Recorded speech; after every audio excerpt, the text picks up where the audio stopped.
नमस्कार, मैं हूं आपके साथ अभिषेक पुंडी। प्रधानमंत्री नरेंद्र मोदी 8 साल बाद 25 फरवरी को इजराइल के दौरे पर जाने वाले हैं। 2 दिन का उनका दौरा होगा और इस दौरे पर सिर्फ इजराइल और भारत की नजर नहीं है, बल्कि पूरी दुनिया की नजर इस पर टिकी हुई है, क्योंकि यह दौरा बहुत ज्यादा अहम होने वाला है। अहम इस नजरिए से कि 1 फरवरी में भारत सरकार ने अपना बजट पेश किया और उसमें सेना के लिए बजट में अप्रत्याशित तरीके से बढ़ोतरी की है। भारत राफेल खरीद रहा है, 114 राफेल की डील फ्रांस से की है। इजराइल भी जो अपने हथियार बनाने के कारखाने हैं उन्हें भारत में शिफ्ट करना चाहता है। अमेरिका भी ऐसा करना चाहता है, वो भारत के साथ मिलकर अपने हथियार बनाना चाहता है। दुनिया में जिस वक्त अस्थिरता है, ट्रंप के करीबी नेतन्याहू भी बताए जाते हैं, और जिस वक्त ट्रंप की वजह से दुनिया में अस्थिरता है, ऐसे में 2 ऐसे नेताओं का मिलना जिनके ऊपर दुनिया भर की निगाह टिकी रहती है। कहा जा रहा है कि कहीं ये पावर सेंटर शिफ्ट होने की तरफ तो कोई इशारा नहीं है। अमेरिका इस मुलाकात से बौखलाएगा जरूर, क्योंकि अमेरिका कभी नहीं चाहेगा कि इजराइल की शिफ्टिंग भारत की तरफ हो। तो आज जिक्र करेंगे पहले प्रधानमंत्री मोदी कब गए थे, उसके बाद नेतन्याहू भारत कब आए, इस दौरे के क्या मायने हैं और कैसे इजराइल की संसद में प्रधानमंत्री मोदी के जाने से पहले ही उनका बहिष्कार करने की धमकी दी जा रही है। नरेंद्र मोदी ने अब तक इजराइल का एक बार दौरा किया है, जो जुलाई 2017 में हुआ था। यह भारत के किसी प्रधानमंत्री का इजराइल का पहला दौरा था। फरवरी 2026 में उनका दूसरा दौरा प्रस्तावित है, जो 25 और 26 फरवरी को होना है।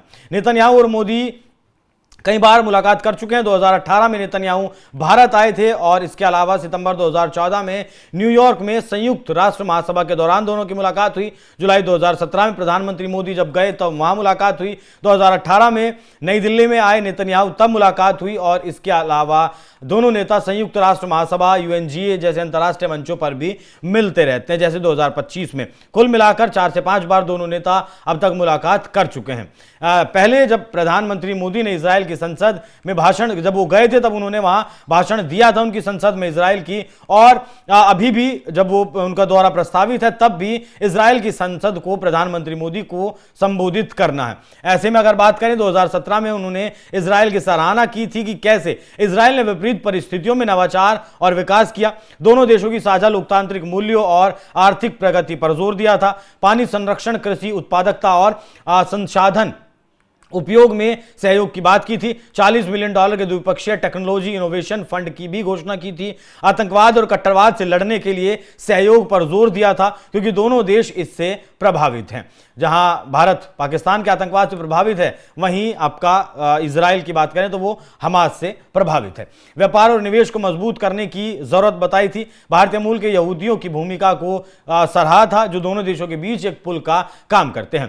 पहले विश्व युद्ध में इजराइल की मुक्ति के लिए बलिदान देने वाले भारतीय सैनिकों को भी याद किया गया था। आखिर में शालोम कहकर समाप्त उन्होंने अपना भाषण किया था और नेतन्याहू को भारत आने का निमंत्रण भी दिया था, जिसके बाद 2018 में नेतन्याहू भारत आए थे। उन्होंने कहा कि हमारे लोगों के बीच प्राकृतिक स्नेह और गर्मजोशी है, हम एक साथ वैश्विक शांति और स्थिरता के लिए काम करेंगे। बाकी अगर बात करें कि ये जो बहिष्कार प्रधानमंत्री मोदी का करने की बात कही गई है, वो असल में सरकार और विपक्ष के बीच का विवाद है। इजराइल में सरकार और विपक्ष के बीच का जो मुख्य विवाद है वो न्यायिक सुधारों को लेकर है, जो 2023-24 से चला रहा है और 2026 में भी जारी है। जनवरी 2025 में यित्जाक को सुप्रीम कोर्ट का चीफ जस्टिस इजराइल में नियुक्त किया गया था, लेकिन यहां न्याय मंत्री यारीव लेविन ने उनकी नियुक्ति को मान्यता देने से इनकार कर दिया था। वो उन्हें चीफ जस्टिस के रूप में संबोधित भी नहीं करते हैं और मिलने से भी अक्सर मना करते हैं, और उनका नाम सरकारी गजट में प्रकाशित भी नहीं करते हैं। यह न्यायपालिका की भूमिका पर सरकार और विपक्ष के बीच गहरे मतभेद को दिखाता है। बाकी विपक्ष सरकार पर आरोप लगाता है कि वो न्यायपालिका को कमजोर कर रही है, जबकि सरकार इसे सुधार बताती है। इसके अलावा वेस्ट बैंक में भूमि दावों, अरब पार्टियों के साथ गठबंधन और ईरान नीति पर भी विवाद है। विपक्ष एकता सरकार बनाने से इनकार करता है जब तक नेतन्याहू इसमें शामिल ना हो। चुनावी सर्वे दिखाते हैं कि विपक्ष इजराइल में मजबूत है, लेकिन बहुमत के लिए अरब पार्टियों पर निर्भर है, जो कि विवादास्पद लगातार बना रहता है। अब अगर बात करें कि क्या क्यों बहिष्कार की धमकी दी गई है और विपक्ष के नेता ने बहिष्कार की धमकी देते हुए क्या कुछ कहा है, तो यहां पर इन्होंने कहा है कि अगर ये इन दोनों के मामला बीच सत्ता पक्ष और विपक्ष के बीच सुलह नहीं होती है तो फिर ये लोग संसद में नहीं आएंगे और प्रधानमंत्री मोदी के भाषण का वो बहिष्कार करेंगे। विपक्ष के नेता लापिद ने इस बात पर जोर दिया कि मोदी को संसद में संबोधित करने के कार्यक्रम में उच्चतम न्यायालय के प्रमुख इत्तेजाक अहमद को आमंत्रित किया जाए। विपक्षी दल के सूत्रों का कहना है कि यह बहिष्कार का आह्वान नहीं है बल्कि सरकार जानबूझकर हमें मुश्किल में डालने की कोशिश कर रही है। लापिद ने संसद को बताया कि हमने भारतीय दूतावास से बात की, वो इससे घबराए हुए हैं। भारत के प्रधानमंत्री मोदी को बुधवार को इजरायली संसद में आमंत्रित किया गया, जो हम सभी के लिए सम्मान की बात है। लापिद ने सांसदों से कहा कि अगर गठबंधन भारत के प्रधानमंत्री के साथ विशेष सत्र के दौरान उच्चतम न्यायालय के प्रमुख का बहिष्कार करता है तो हम चर्चा में शामिल नहीं हो पाएंगे।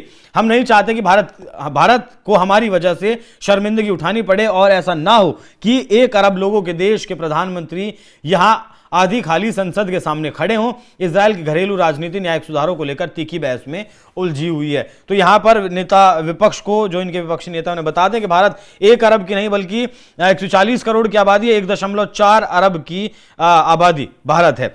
जनवरी 2025 में इत्तेजाक ने उच्चतम न्यायालय का अध्यक्ष चुने जाने के बाद न्याय मंत्री यारिव लेविन ने प्रधान न्यायाधीश के रूप में उनके अधिकार को मान्यता देने से इनकार कर दिया था, जिससे कि विपक्ष इजराइल का खफा है और वो प्रधानमंत्री मोदी के भाषण का बहिष्कार करने की बात कर रहा है। तो यहां बड़ा सवाल ये भी है और एक बड़ा चैलेंज नेतन्याहू के लिए भी है कि वो किस तरीके से वो अपने दोस्त को बुला रहे हैं, क्योंकि नेतन्याहू हमेशा मेरा दोस्त कहकर प्रधानमंत्री मोदी को संबोधित करते हैं। तो क्या ऐसे में वो अपनी संसद में विपक्ष को बुलाने में कामयाब रहेंगे और इस दौरे को सफल बनाएंगे? क्योंकि वाकई में दोनों देश जिस तरीके से आतंकवाद से पीड़ित हैं, वो दोनों देश ही एक दूसरे के इस दर्द को समझ सकते हैं और ज्यादा से ज्यादा सांसद जब संसद में मौजूद होंगे, प्रधानमंत्री मोदी की बात को सुनेंगे, तभी जाकर ये सारा कुछ संभव है। क्योंकि लोकतांत्रिक सत्ताओं में, लोकतांत्रिक देशों में सत्ता परिवर्तन कोई मतलब नई बात नहीं है,